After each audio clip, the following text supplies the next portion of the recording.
수도권 브리핑입니다. 서울시가 오는 8월부터 장애인 버스 요금을 지원합니다. 지원 대상은 서울시에 거주하는 만 6세 이상 장애인이며 월 5만 원 한도 내에서 서울버스와 경기 인천버스의 환승 요금을 지원받게 되는데요. 또 중증장애인은 동반 보호자 1명에 한해서 버스 요금을 지원받을 수 있습니다.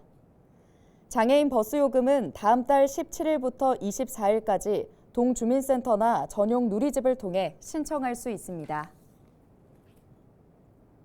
지난해 경기도에서 발생한 산사태 피해 지역에 대한 복구가 7월 말까지 완료될 전망입니다.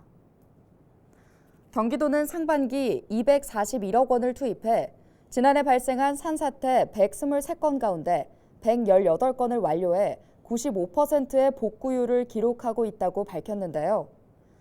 공사가 지연된 5곳은 사방댐 설치 등 주요 공정은 완료했으며 7월 말까지 마무리 공사를 진행할 예정이라고 덧붙였습니다.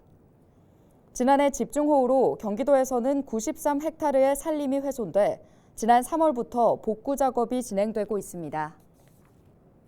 경기도가 7월 1일자로 실국장급 16명의 정기 인사를 단행했습니다.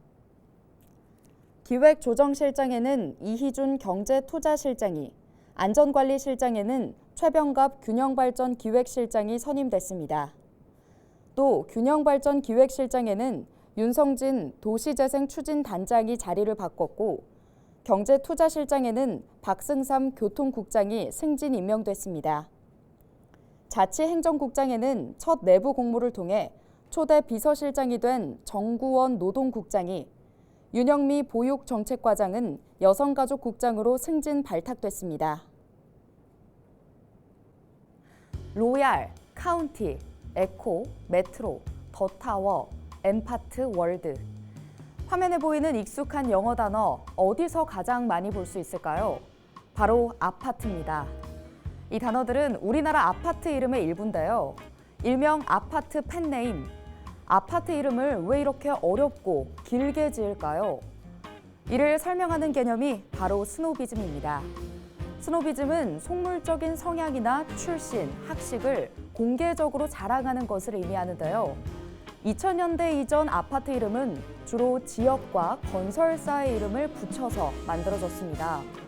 그러나 아파트 브랜드와 이름이 집값에 영향을 준다는 인식이 팽배해지면서 고급스러운 느낌을 표현하기 위해 길게 지어지기 시작했고 영어 사용도 덩달아 증가한 겁니다. 아파트의 가치는 올랐는지 모르겠지만 어르신들이 집 이름을 기억하기 어려워지고 배달 사고 등 불편함을 준다는 이야기들이 나오고 있습니다. 사자성어에 피갈 회옥이라는 말이 있죠. 이는 겉으로는 허름한 옷을 입었지만 가슴속에는 영롱한 보석을 품고 있다는 뜻인데요. 과시 소비가 아닌 내면에 조금 더 신경 쓰는 사회가 되길 기대해 봅니다.